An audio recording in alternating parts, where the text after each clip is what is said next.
요한복음 14장 1절로 6절 보겠습니다. 요한복음 14장 1절로 6절 보겠습니다. 같이 읽겠습니다. 시작. 너희는 마음에 근심하지 말라. 하나님을 믿고 또한 나를 믿으라. 내 아버지 집에 거할 곳이 많도다. 그렇지 않으면 내가 너희에게 말해 주었으리라. 내가 너희를 위해 처소를 예비하러 가노니 가서 너희를 위해 처소를 예비하면 내가 다시 와서 너희를 내게로 받아들여 내가 있는 곳에 거기에 너희도 있게 하리라. 내가 어디로 가는지 너희가 알고 또 길을 너희가 아느니라. 도마가 그분께 이르되 주여 주께서 어디로 가시는지 우리가 알지 못하거늘 어찌 그 길을 알겠나이까 하매 예수님께서 그에게 이르시되 내가 곧 길이요 진리요 생명이니 나를 통하지 않고는 아무도 아버지께 오지 못하느니라. 아멘. 본문은 이제 예수님께서 제자들에게 당신이 이 땅에서의 사역을 마치고 그들의 곁을 떠나야 한다는 사실을 예언하는 것으로 시작합니다. 지금까지 그들의 삶을 인도하셨고 그들의 정신적인 기둥이었던 주님이 떠나가신다는 말을 듣자 제자들은 깊은 근심에 사로잡히기 시작했습니다. 그때 주님은 오늘 본문의 말씀을 하시기 시작한 거예요. 1절 보세요. 너희는 마음에 근심하지 말라. 하나님을 믿고 또한 나를 믿으라. 앞장 13장에서 제자들은 자신들 가운데 하나가 주님을 배반하게 될 것이라는 말씀을 주님으로부터 들었습니다. 그리고 얼마 안 있으면 자기들이 따라갈 수 없는 곳으로 떠나시게 된다는 것을 주님께서 밝히셨습니다. 그러자 베드로가 어떻게 반응을 합니까? 목숨을 내놓고서라도 주님을 따라가겠노라고 장담했지만 그 역시 닭이 울기 전에 주님을 3번 부인하게 될 것이라고 주님께서 예언해 주셨습니다. 그런 터였는지라 제자들이 마음에 근심을 하게 된 것은 당연했을 겁니다. 우리는 본문에서 미래에 대한 근심에서 해방되어 풍성하고 승리하는 생활을 하는 데 필요한 몇 가지의 믿음을 살펴볼 수가 있어요.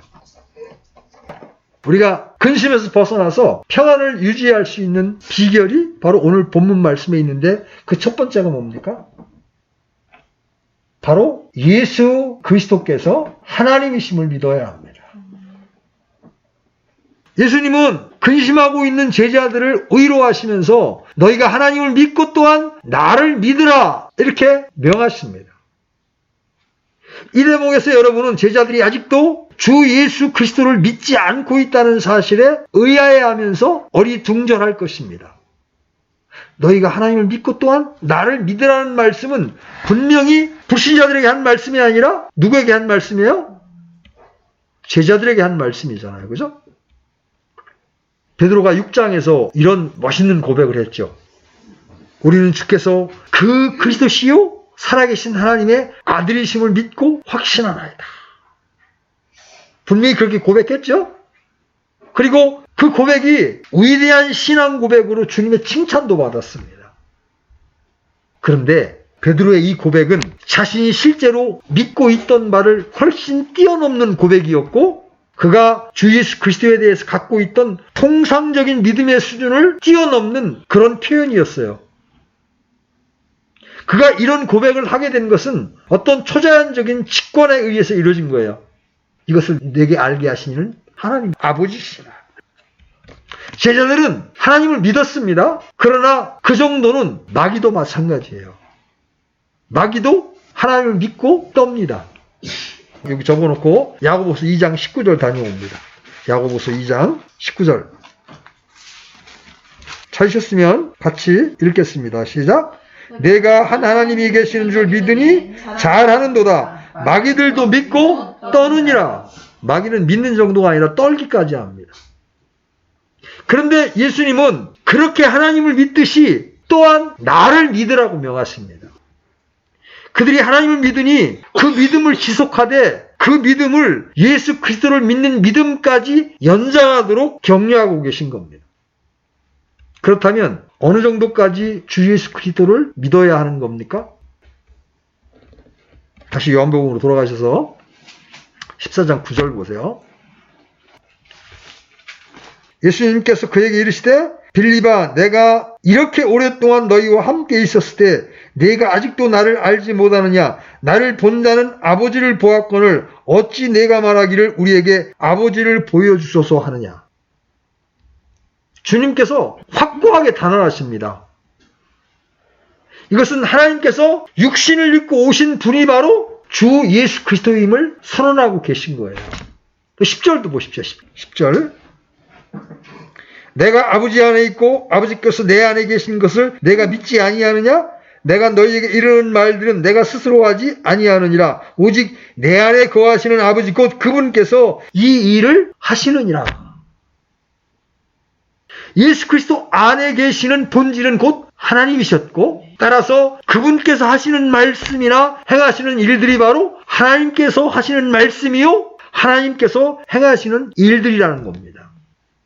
이것은 그리스도의 말씀과 행위가 하나님의 그것과 동일한 가치와 의미를 가졌다는 정도가 아니라 자신이 바로 하나님이시고 하나님께서 바로 예수 그리스도이심을 분명히 밝히신 말씀이에요.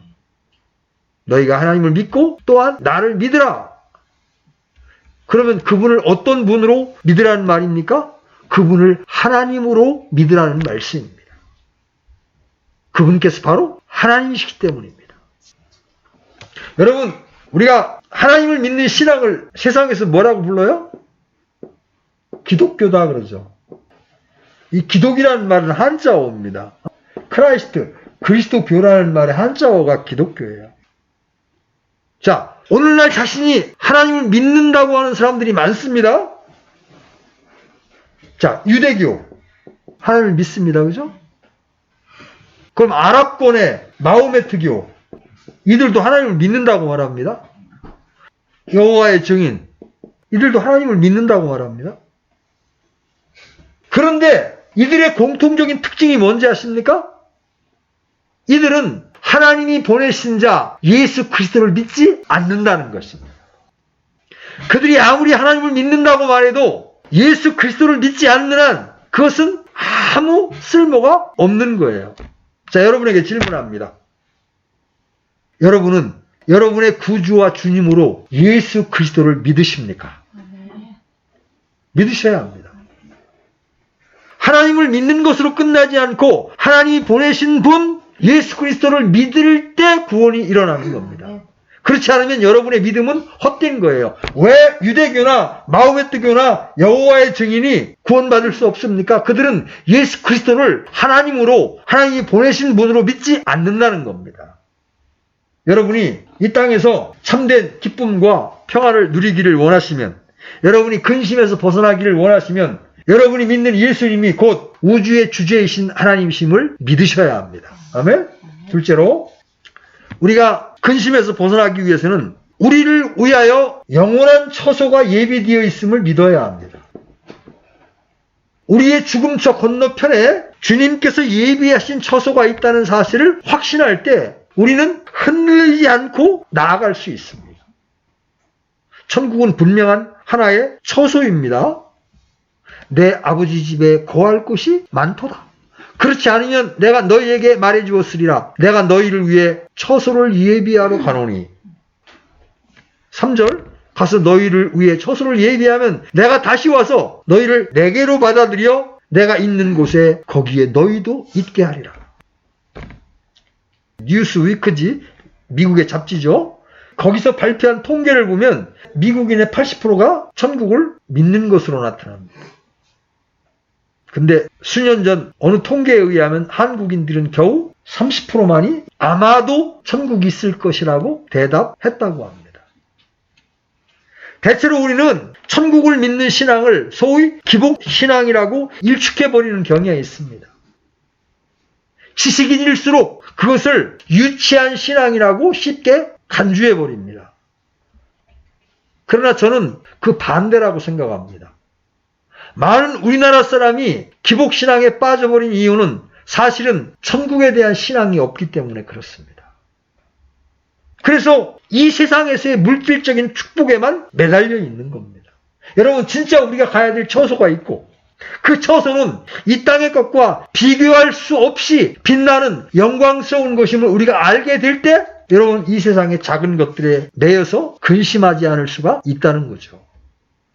우리가 참으로 내세를 믿는다면 주께서 나를 위해서 죽음 저 건너편에 예비하신 영광스러운 처소를 믿음의 눈으로 바라보고 그 놀랍고 영원한 삶을 소망하며 살 수가 있는 거예요. 요한계시록 21장, 22장을 보면 거기는 장차 주님이 예비할 새 예루살렘에 대한 묘사가 나오죠. 그 도시에 하나님의 영광이 있더라. 그것의 빛은 지극히 귀중한 보석 같고 벽옥 같으며 수정 같더라. 그 도시의 성벽 건조물은 벽옥으로 되어 있고 그 도시는 순금이며 맑은 유리 같더라. 그 도시의 성벽 기초들은 온갖 종류의 보석들로 장식되었는데 그 12문은 12진주였으며 문마다 각각 한 개의 진주로 되어 있고 그 도시는 순금이며 마치 투명한 유리 같더라. 그 12문은 12진주였으며 문마다 각각 한 개의 진주로 되어 있고 그 도시의 거리는 순금이며 마치 투명한 유리 같더라. 여러분 한번 상상을 해보세요. 그 찬란함을 여러분 한번 상상을 해보세요. 우리에게 참으로 이러한 미래의 처소에 대한 믿음이 있다면 우리는 이 땅에서의 유치한 축복들에 그렇게 매달리며 발버둥 치지 않을 거라는 것이죠. 우리가 영광스럽고도 거룩한 영원한 천국을 사모할 때 현재의 삶은 좀 더 의연하고 좀 더 자유롭고 좀 더 당당하게 변화될 수 있을 것입니다. 여러분 최대의 저주는 내일이 없는 삶이라고 합니다. 시집가는 여인이 결혼 생활에 대한 기대가 전혀 없이 예식장에 선다면 그 결혼의 자리는 얼마나 비참하고 슬픈 자리입니까? 그곳은 무덤과 다를 바 없겠죠. 졸업하는 학생에게 진학이나 내일에 대한 꿈이 없다면 그의 졸업식장은 얼마나 쓸쓸하겠습니까? 오늘날 한국의 청년들이 겪는 절망을 보시죠. 이 단테의 신곡에 보면 이런 말이 나온답니다. 지옥의 입구에는 일체의 희망을 버리라는 편말이 더 있다고 합니다. 지옥에 들어가면 거기에는 어떤 소망도 없다는 거죠. 6.25 전쟁 때 포탄이 날아다니는 전쟁에서 한 군인 목사가 참호 사이를 뛰어다니면서 병사들을 위해서 기도해 주었습니다. 그가 한 병사에게 다가갔을 때의 일입니다. 군목이 병사에게 다가가서 형제여 당신을 위해서 기도해 드리기를 원합니다. 무엇을 위해서 기도할까요? 그러니까 흑인 병사가 군목을 바라보면서 대답했습니다. 나에게 내일을 주십시오. 지금 전쟁 중이니까 내일까지 살아있을 거라는 보장이 없는 거예요. 그러니까 그 병사의 희망은 뭐예요? 나 내일을 보고 싶다. 우리에게 내일이 없다는 것은 최대의 저주입니다. 그리스도인들이 그 영원한 처소를 참으로 확신한다면 오늘 현재 우리의 삶은 지금보다 훨씬 당당하고 자유로울 겁니다. 그렇겠죠? 미래에 대한 진정한 승리는 주께서 나를 위해 영원한 처소를 예비하셨다는 것을 참으로 믿는 사람들에게 보장되어 있는 겁니다. 자, 세 번째, 예수님만이 영원한 처소에 이르는 길과 진리와 생명이 되심을 믿어야 합니다. 예수님께서 6절에 내가 곧 길이요 진리요 생명이니 나를 통하지 않고는 아무도 아버지께 오지 못하느니라 이렇게 말씀하시죠. 여기 내가 곧 길이요 진리요 생명이다 이 말씀은 요한복음에 나타나는 6번째 나는 무엇이다 I am 선언입니다. 이 말씀에서 예수님은 자신이 아버지께 가는 길이라고 말씀하십니다. 본문의 길이라는 단어 앞에 정관사 더가 붙어 있습니다. I am the way. 이것은 유일한 길, 하나밖에 없는 길이라는 의미입니다. 그리고 이 단어는 당시에 대단히 밝고 환한 큰 길을 말할 때 특별히 사용되었습니다. 그렇습니다. 예수님은 하늘 가는 밝은 길, 환한 길이십니다. 그분은 아버지 하나님과 죄인인 인간 사이에 가로놓인 그 죄악의 수렁을 뛰어넘는 유일한 길이 되십니다. 예수 그리스도는 많은 길 중에 하나의 길이라거나 많은 진리 가운데 하나의 진리라거나 또 많은 생명 중에 하나의 생명이라고 말씀하지 않으십니다. 주님은 바로 the way, 그 길, the truth, 그 진리, the life, 그 생명이십니다. 여러분, 이 말씀은요, 절대적이고도 독단적인 선언입니다. 세상이 왜 예수님을 싫어하고 성경을 싫어하는지 아십니까? 기독교는 독선적이야. 기독교는 독단적이야. 왜 저만 길이야? 왜 저만 진리야? 왜 저만 생명이야? 주님께서는 나를 통하지 않고는 아버지께 올 사람이 아무도 없느니라고 말씀하셨어. 왜? 자신만이 유일한 길이시고 유일한 진리이시고 유일한 생명이시기 때문에 그렇습니다. 맞아요? 한번 우리가 논리적으로 따져봅시다. 예수 그리스도께서 이런 말씀을 하시는 것은 세 가지 가능성 가운데 하나예요. 첫 번째는 그분께서 뻔히 알고 계시면서도 거짓말을 하고 계신 거다. 나만이 유일한 길이다. 나만이 유일한 진리다. 나만이 유일한 생명이라고 말씀하시는 것이 뻔히 알면서도 거짓말하는 거다. 두 번째, 본인도 모르고 누구에게 쏟고 계신 것이다. 세 번째, 이 두 개가 아니라면 그분이 하신 말씀은 진리다. 그분은 진리를 말씀하신 것이다. 주님의 주장은 반드시 이 세 가지 가운데 하나에 속합니다. 만약 그분께서 알면서도 거짓말을 하신 것이라면 이 지구상에 살다간 최고의 사기꾼이 되는 겁니다. 그렇죠? 그러면 하나님께 비참하게 버림받는 건 말할 것도 없겠죠. 또 몰라서 거짓말을 하고 계신 것이라면 그분께서는 이 지구상에 살다간 최대의 바보로서 자기가 알지도 못하는 어떤 것을 위해서 죽은 사람이 된 거예요. 그죠? 자기가 알지도 못하는 것을 위해서 십자가에 달려 죽은 거예요. 그러나 그분께서 진리를 말씀하신 것이라면 이 지구상에 그 누구도 입 밖에 낼 수 없었던 엄청난 진리를 선포하신 거죠. 나는 길이요. 주 예수 그리스도께서는 하나님께 이르는 길을 죄인에게 열어주십니다. 보세요. 여기 지옥에서 불타고 있습니다. 여기 인간이 서 있고 여기 하나님이 계시는 천국이 있습니다. 인간의 힘으로는 이 구렁을 뛰어넘을 길이 없습니다. 그때 예수님이 당신이 길이 되셔서 다리를 놓아주십니다. 하나님과 인간을 연결해주는 다리를 놓으십니다. 그래서 예수님은 나만이 하나님께 갈 수 있는 유일한 길이다 이렇게 말씀하시는 거예요. I am the way. 야곱이요, 베델에서 그 꼭대기가 하늘에 닿는 사다리를 꿈에 보았습니다. 여러분 창세기 28장 12절 열어보십시오. 창세기 28장 12절. 찾으셨으면 같이 읽겠습니다. 시작. 그가 꿈을 꾸었는데 보라 사다리가 땅 위에 세워졌고 그것의 꼭대기는 하늘에 닿았더라. 또 보니 하나님의 천사들이 그것 위에 오르락 내리락 하더라. 주 예수 그리스도께서는 야곱이 본 것과 같은 사다리입니다. 그래서 주님께서도 요한복음 1장 51절에서 이렇게 말씀하십니다. 가보십시오. 요한복음 1장 51절. 요한복음 1장 51절 시작.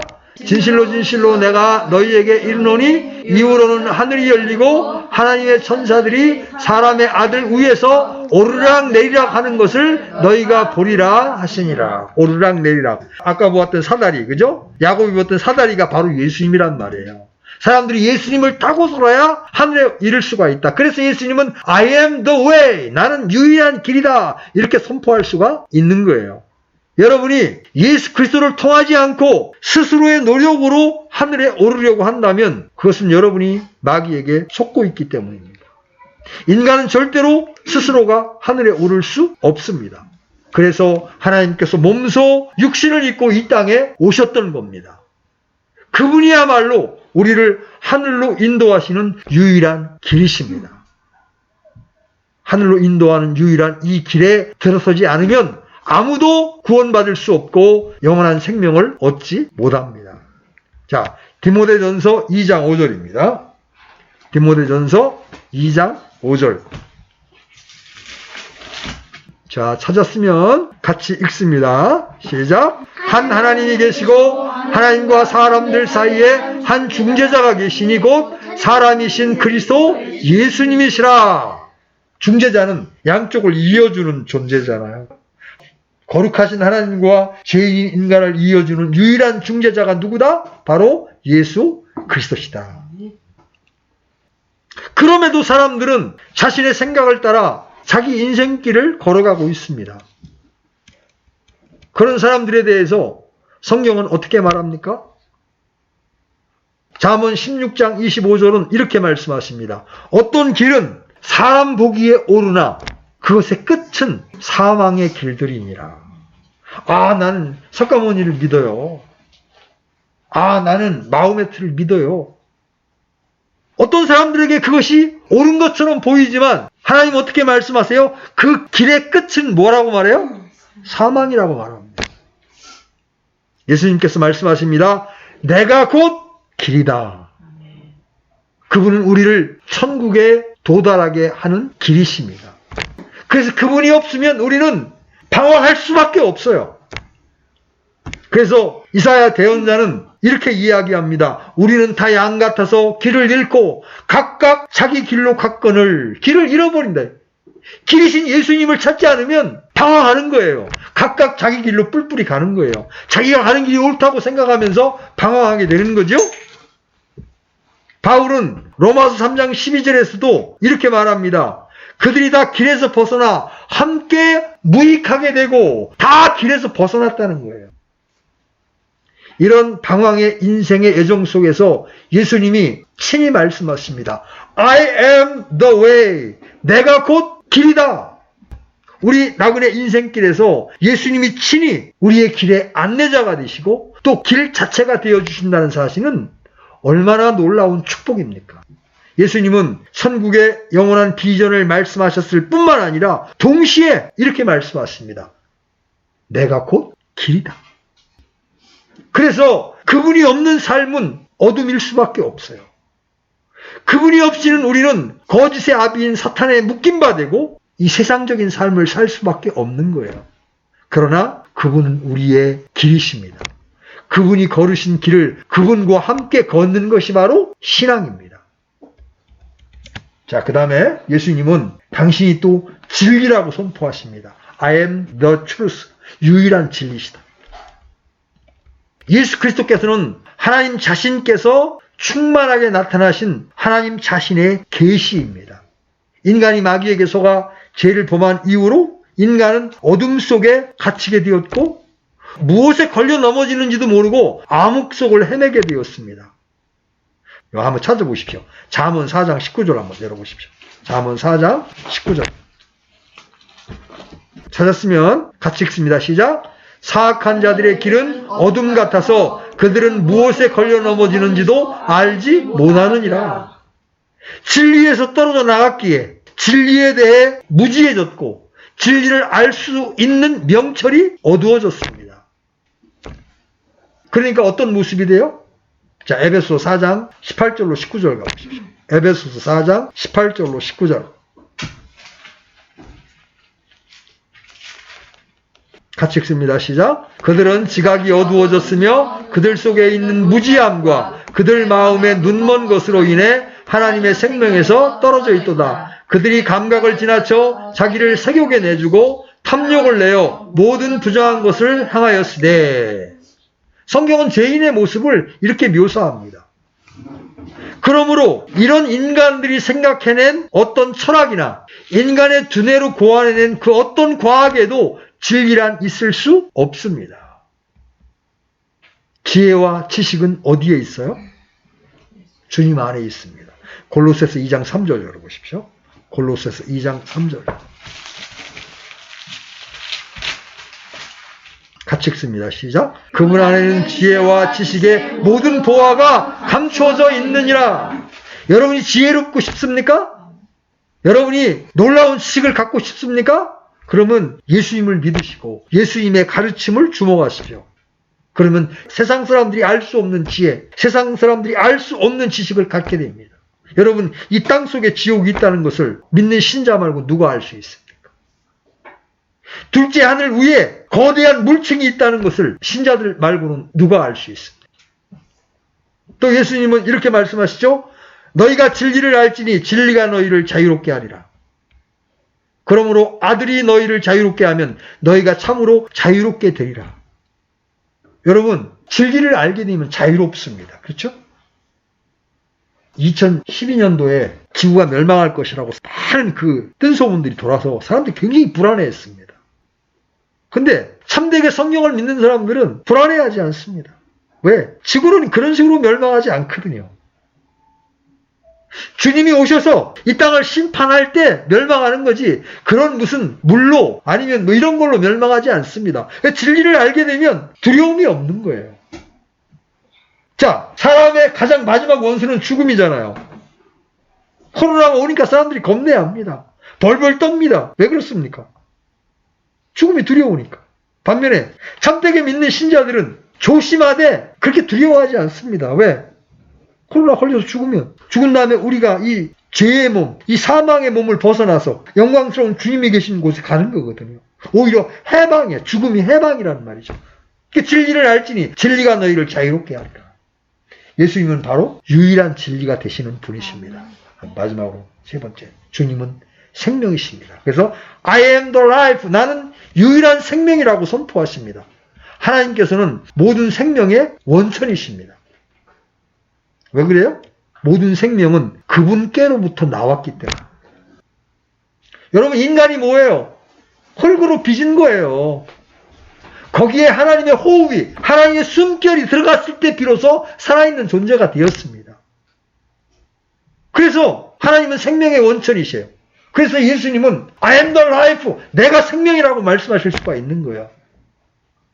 사람들이 살아있고 움직이고 활동하지만 예수님이 없는 사람은 죽어 있는 거잖아요. 그래서 예수님이 친히 뭐라고 말씀하세요? 죽은 자를 장사진에게 하라. 요한복음 3장 36절 보세요. 요한복음 3장 36절. 같이 읽습니다. 시작. 아들을 믿는 자에게는 영원한 생명이 있고 아들을 믿지 않는 자는 생명을 보지 못하며 도리어 하나님의 진노가 그 위에 머물러 있느니라. 자, 죄인들은 영적으로 죽어있는 사람들이요, 죽어서 그 혼이 지옥에 떨어져 영원한 고통 가운데 있게 될 뿐 그들에게는 영원한 생명이란 게 없습니다. 그러나 주 예수 그리스도께서는 믿는 여러분에게 생명을 주십니다. 여러분이 그분을 믿고 여러분의 구세주로 영접하면 여러분은 죽음에서 해방되어 영원한 생명을 얻습니다. 누가복음 15장 24절에서 돌아온 탕자에게 아버지가 이렇게 말하는 것을 봅니다. 이 내 아들은 죽었다 다시 살아났으며 그를 잃어버렸다 찾았노라. 그분이 없는 우리의 삶은 죽음일 수밖에 없는 거예요. 살아있어도 죽은 겁니다. 범법과 죄들 가운데 죽었던 너희를 살리셨도다. 현대인의 권태, 살아도 재미가 없고 그 삶이 권태로울 수밖에 없는 이유는 그 삶 속에 진정한 생명이 들어있지 않기 때문에 그렇습니다. 연예인들이 특히 마약에 취약하잖아요. 그죠? 왜 그래요? 그 화려한 인생인데, 그 많은 인기, 그죠? 그 많은 팬들, 그 많은 부가 있는데 왜 그들은 인생이 이렇게 허망합니까? 그 안에 주님이 없기 때문에. 또 다른 기쁨을 찾기 위해서 마약을 찾는 겁니다. 그리스도께서 주시는 그 생명은 시간적으로 무한한 영원한 생명일 뿐만 아니라 지금 여기에서도 새로운 삶을 살게 하는 질적으로 새로운 생명입니다. 이 생명이 없으면 재물을 모아도 명예를 지어도 남들보다 무언가를 더 많이 갖춰도 삶은 끝없는 권태요 허무일 수밖에 없는 겁니다. 솔로몬은 무사람들의 부러움을 사며 원하는 것 모든 것을 자기 손에 쥐어봤죠? 여러분, 숟가락 젓가락이 다 금이에요. 처첩이 1000명이나 됩니다. 그러나 자기 인생의 석양에 서서 긴 그림자를 드리우며 이런 고백을 할 수밖에 없었습니다. 헛되고 헛되며 헛되고 헛되니 모든 것이 헛되도다. 그렇게 화려한 인생을 살았지만 그 인생이 헛된 것이라고 솔로몬은 고백하는 거예요. 이러한 우리 인생을 향해서 예수님께서 친히 말씀하십니다. 내가 온 것은 양들이 생명을 얻게 하고 또 생명을 더욱 풍성히 얻게 하려 합니다. 요한복음 10장 10절. 예수님은 바로 여러분에게 이 풍성한 생명을 주시기 위해 오셨습니다. 삶의 의미를 잃은 사람은 몸은 살아있어도 실상 죽은 겁니다. 그리스도인 가운데에서도 다 때려치우고 싶다고 말하는 것은 지금 죽어 있는 겁니다. 소망이 없는 거잖아요. 그건 생명을 주신 주님을 조롱하는 겁니다. 내가 온 것은 양들이 생명을 얻게 하고 또 생명을 더욱 풍성히 얻게 하려 함이라. 자, 오늘 우리는 내가 길이요 진리요 생명이니 나를 통하지 않고는 아무도 아버지께 오지 못하느니라는 이 말씀을 보았습니다. 이 예수 그리스도로 말미암아 비로소 우리는 영원한 미래를 향한 확신을 가질 수 있게 됩니다. 그것은 주께서 나를 위해 엄청난 희생을 대신 받으셨기 때문입니다. 이제 우리는 그리스도로 말미암아 과거를 다 청산해버리고 새로운 삶을 누릴 수 있게 된 거예요. 하나님은 영원히 살아계신 하나님이십니다. 천국은 영원한 생명의 나라입니다. 예수님은 친히 이렇게 말씀하십니다. 내가 너희에게 영원한 생명을 주노니 그 영생의 나라, 예수님께서는 그 영원한 나라의 시민이 될 수 있도록 우리를 찾아오셨습니다. I am the life. 우리를 위해 영원한 처소를 준비하신 그 주님이 바로 그 영원한 처소에 이르는 길이요 진리요 생명이라고 선언하십니다. 한 걸음 더 나아가 본문의 메시지는 그 예수님이 지금 여기에서도 우리의 길이요 진리요 우리의 생명이신 것을 말씀하고 계신다는 거예요. 우리는 예수 그리스도가 우리를 영원한 처소에 이르게 하는 길이요 진리요 생명이심을 믿어야 합니다. 뿐만 아니라 중요한 것은 바로 오늘 여기 내 삶 속에서도 그리스도가 여전히 나의 길이 되시고 나의 진리가 되시고 나의 생명이 되심을 확실히 믿어야 합니다. 여러분 왜 근심하십니까? 여러분 왜 방황하고 계십니까? 오늘 주님 말씀하십니다. 너희는 마음에 근심하지 말라. 하나님을 믿고 또 나를 믿으라. 우리는 무엇을 믿어야 합니까? 예수님께서 나를 위해 영원히 처소를 준비해 주신 것과 예수님이 바로 그 처소에 이르게 영원한 처소에 이르게 하는 길이요 진리요 생명이심을 믿어야 합니다. 그리고 잊지 말아야 할 것은 그 예수님은 지금 여기서도 내 삶의 길이요 진리요 생명이시라는 분명한 사실입니다. 이 세상 사람들의 마음에는 근심이 있습니다. 불행한 사실은 예수님을 믿는 사람들의 마음에도 근심이 있다는 거죠. 구원받은 사람들의 마음에도 근심이 있는 이유는 예수님을 실제적으로 믿지 않고 상황이나 형편, 사람이나 재물을 믿기 때문입니다. 아무리 많은 것을 믿는다 해도 예수님을 믿지 않으면 마음에 근심이 있을 수밖에 없어요. 믿음을 예수님께 두지 않기 때문에 마음에 근심이 있는 겁니다. 예수님에 대한 지식은 있습니다. 그러나 아무리 성경을 많이 안다 해도 예수님을 믿지 않으면 마음속에 근심이 떠나지 않습니다. 예수님을 신뢰하지 않기 때문에 마음에 근심이 있는 겁니다. 예수님은 창조주 하나님이십니다. 처음과 끝을 모두 알고 계시고 모든 것을 붙들고 계시며 통제하고 계신 분이십니다. 주님께서 우리가 이러한 주님의 능력을 알고 주님을 믿고 신뢰하기를 원하십니다. 모든 것이 주님의 손안에 있다는 사실을 머리로만 알지 말고 실제로 믿기를 원하십니다. 그래야 우리 마음속에 근심이 사라질 수 있고 주님께서 우리 마음에 평안을 주실 수 있기 때문에 그렇습니다. 주님께서는 우리의 마음에 평안과 확신을 주기 원하시지만 그것은 오직 여러분이 주님을 믿고 신뢰할 때에만 주실 수 있습니다. 여러분 이 시간 이렇게 기도하시기를 원합니다. 오 주님, 주님이 없으면 저는 방황과 어두움 가운데 있을 수밖에 없습니다. 주님이 아니었다면 저는 생명을 얻을 수도 없었습니다. 그리스도를 통해 이 풍성한 삶을 주신 하나님의 사랑을 찬양합니다. 이제 저는 더욱 새로운 하루하루가 되기를 원합니다. 주님과 함께 걷는 한 걸음 한 걸음이 저의 길이 되기를 원합니다. 주님은 저의 길이십니다. 주님은 저의 진리이십니다. 주님은 저의 생명이십니다. 제 삶을 주 앞에 온전히 의탁하고 그 길을 걷기를 원합니다. 진리요 생명이신 주님 안에 거하며 주님의 풍성한 생명을 늘 누리며 살기를 원합니다.